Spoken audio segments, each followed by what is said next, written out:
What's going on, guys? We're back again on another MLB The Show 19 Diamond Dynasty video, and this is going to be 10 tips and tricks that every single Diamond Dynasty player should know in order to have a successful Diamond Dynasty squad and make the most of the hours that they are putting into the game.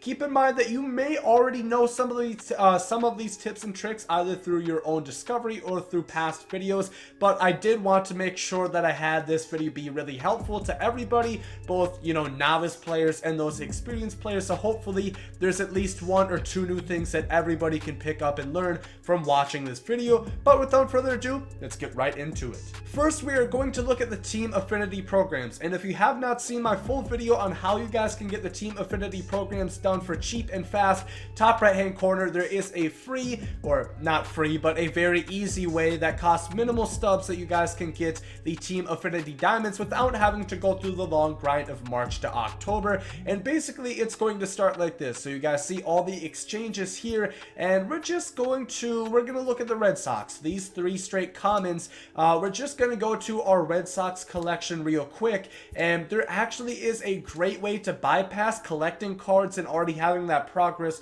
towards the collections, which I will talk about a little bit later in the video. So we are going to take these three cards. You can see they're already clearly collected. We have 20 cards collected. Now we are going to go into the team affinity program back with the Red Sox, or rather not the Red Sox. We're going to go with the Orioles because we are going to exchange the Red Sox. So we are going to take those three common players, and as you guys will see, once we go back to the Red Sox collection, they are all still collected even though we do not have those cards anymore. So that is a great way to get these collections done and then use those cards, other than, you're not going to use the commons and bronzes for anything. Instead of having them sit in your binder, you can exchange them for the team affinity programs, and you are still going to have that progress for your team collections. Another one has to do with the first inning program, or rather any inning programs that are in the future. This method should be the same for any future programs that come out. Program stars can be earned anywhere. As you guys can see, they can be earned through daily missions. They have moments solely based around the first inning program, and they will have corresponding to the next programs. And then they have other stuff like a collection. They have a specific conquest map and so on. But you actually earn program stars whenever you play. For example, I'm pretty sure you get 5 program stars for every full complete ranked seasons game you play, and then you get 2 or 3 program stars for every battle royale or events game that you play. So there is other ways, even if you've already done all the missions that you have to do and you already have done everything else, the conquest map and the collection. If you still want to find a way to get program stars, just playing the game will also get you more program stars to complete the first inning program. The next tip has to do with gameplay. As you guys might have picked up, defense definitely matters this year, and they made it so you can't just put anybody on the field anymore, especially if it is not their primary or secondary position. So for right now, we're going to look at second base, and you see Kyle Seager. We can see the orange highlighted stats as accuracy, fielding, and reaction. You can see those are what are impacted by him playing his secondary position. So if we look at his player card, he has 79 arm reaction and 82 fielding. So that's -5 drop off for fielding, and also a -5 drop off for arm accuracy. So it's a good way to see just how much you are going to be impacted from your regular card. And then once we go out of position, we're going to look at Jose Reyes. Typically he has 82 fielding. He will lose 9 fielding from playing out of position. So you can really decide, is that worth it? Can I still get the job done with 73 fielding? And you can really just see the differential between how much he actually has and how much he will have if you do put him in at that spot. This is personally one of my favorite tips and tricks that I have picked up along through playing Diamond Dynasty, and that has to do with the moment challengers, specifically the ones that take quite a few games. So for me, a lot of the trouble lied alongside this 30 for 30 Willie Mays moment, where you have to hit 4 home runs and steal 4 bases. So what would always happen to me is I would have good progress, right? I would maybe have 2 home runs and 2 stolen bases left with 3 games to go, and then in that next game, I I don't get any progress left. So then it's a lot more daunting of a task to have to get that done in those fewer games. So actually a way to bypass that and almost kind of alter the system is you can actually dashboard the moment. So basically what I'm talking about is once you're in the game, you can basically quit out by going back, hitting close application and re-entering the application, re-entering MLB The Show, and they actually won't save any of that progress. I did talk about this more exclusively in another video, so if you want to check that out, it will be in the top right hand corner.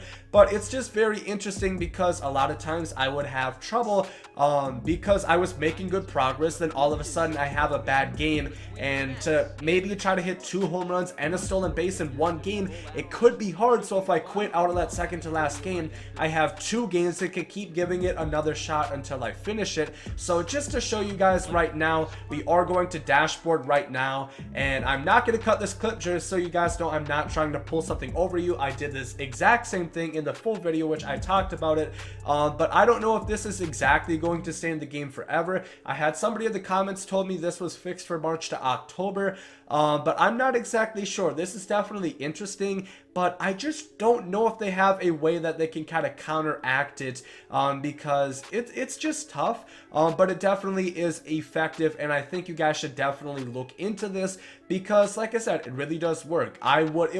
The Willie Mays 30 for 30 stolen base and home run program would have taken me so much longer had it not been for this quick and easy dashboard fix. So now you guys can see we're back into MLB The Show, and we're quickly just going to get into Diamond Dynasty, and you guys will see we should have had 7 games remaining in that Bryce Harper series, and by the time we get back to Diamond Dynasty and back to moments, we should still have 7 games left, meaning we still would have been at the progress we would have been at. So if we had a bad game, we don't really have to worry about it. As you guys can see, we are still at 7 games. A brand new thing for this year's of Diamond Dynasty is they say they are going to stream Sony San Diego on Twitch. It's going to be streaming more, and along with that is going to come Twitch drops. If you don't know about Twitch drops, this is something I've seen in the Madden community where they have a Madden stream. EA has a stream, and there is always corresponding Twitch drops, which will range from players to packs and other loot that you will get in game just from watching the stream. As long as your Twitch and MLB The Show account in this case are connected, those rewards are automatically drop into your account. I did talk about this before in another video, but if you guys missed out on that, here is your shot. I will leave the link down below to the Twitch drops, or rather to connect your MLB The Show account and Twitch account, so you can always get those drops whenever those streams go live. Some of the best cards this year are unlocked alongside the XP reward path. There are 8 signature cards that you can pick up through the XP reward path, and a great way to get yourself started and get yourself a lot of XP is through these starter collections. As you guys can see right here, by collecting 10 live series infielders, you get 1000 XP and some more loot alongside the way. Right here again, collect 10 live series outfielders, another 1000 XP, and it keeps going on. 15 bronze live series, get another 1000 XP, 5 equipment items, 1000 XP. The starter collections are definitely something you guys should look into, and also the regular collections. First of all, they do have free agent rewards, so collecting 40 free agents is going to give you 5000 XP. This year there actually is a reason to collect those free agents instead of just quick selling them like I admittedly so did in the past. So definitely make sure to collect those. And then also with all the teams, you get XP for collecting 10, 20, 30, and 40, so you do not have to collect each and every one. You still get 4500 XP for collecting 20 of each and every team, 4500 per 30. I'm not going to do the math, but you guys can tell that is quite a bit of XP. And then as we talked about before, you can bring those into the team Affinity, exchange them, and be on the work for some more diamond players. Creative players return this year, and if you guys have not created your guy yet, make sure to do that. All you have to do is go into the creative player and hit create, and then actually unlocks another set of moments which has pretty good rewards. As as you guys can see, I've done most of them so far.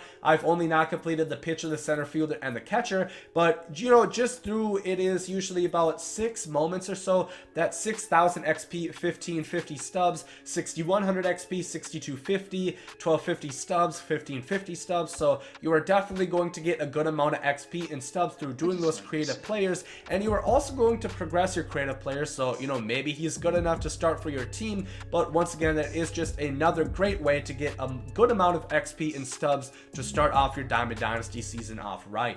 Packs, of course, are back, and we're finally seeing some more unique packs. Standard packs are a little bit more expensive this year, and they actually have less players, but if you didn't know, you can hit square and actually see the pack odds for them. You see it's a 1 to 50 chance of getting a diamond, a 1 to 10 chance of getting a gold player, and 1 to 3. Likewise, in this special headliners pack, which costs 7,500 stubs, you might think, you know, that's quite a bit. Is it really worth it? Now you can actually see what are the odds of you pulling a diamond 1 to 10. So, you know, if you pull a lot of golds in these regular packs, you can think, okay, well, I have a 1 to 10 shot at getting a gold in these and a 1 to 10 shot at getting a diamond. So I basically have the same shot of getting a diamond in these packs as I did as getting a gold in these. So always make sure before you buy any packs, check out the pack odds to see if it really is worth spending your stubs on.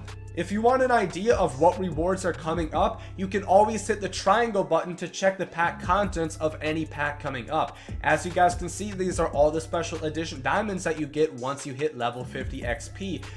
We're gonna go over to level 90 bronze, and once again hit triangle, and you can see these are the cards that you are going to get. And you know, you can do this for all of them for any of the XP reward path, but you can also do this for the first inning program. So as you guys see, as you progress and get here, you can check out each and every player and check the stats of what you can earn in that program reward. And it even works for such things as ranked seasons. If you go all the way, you can see just what is in this, you know, pennant race reward pack. You can see all the 3 gold options that you have, and then likewise in World Series, you can check the stats and check out all your possibilities for getting to that division. Finally, one more thing talking about gameplay that has been in the game for quite a few years, but people might have missed over it and passed over it, is actually the Quirks on live series players. So if you don't know about Quirks, for legend players, you'll notice all of these hitting machine, 20/20 vision, soft hands, and pressure cooker. These are all quirks, but they actually don't mean anything.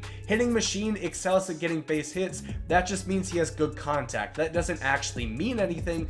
But if you look at guys like Mike Trout, there are actually quirks that do affect your gameplay. Such of those would be Road Warrior, Night Player, Unfazed, Dead Red, Breaking Ball Hitter, Rally Monkey, Fighter, and Situational Hitter. Those are a lot of quirks that actually affect gameplay. For example, Dead Red excels at hitting fastballs. Your PCI will get a little bit bigger, and you'll have a better chance of getting a good hit whenever a fastball is thrown. Another one, Night Player, performs better when playing night games. So maybe you're going to look at your lineup and see, okay, most of my players have Night Player quirk active, so you might, when you're setting up for a ranked seasons game, decide, okay, maybe I want to play at night, and I'm going to get that boost if we play at my home stadium. So once again, it works for pitchers just as well.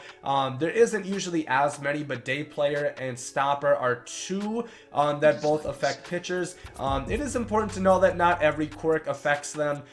Usually once you get into like the performs better that you see like with Homebody, this is the first one that actually matters for Nolan Arenado. Unbreakable and Up, all of those just specify that he has good stats, but they don't actually affect anything gameplay wise. But like I said, these only affect live series players. They're the only ones that actually have interactive quirks that actually affect gameplay.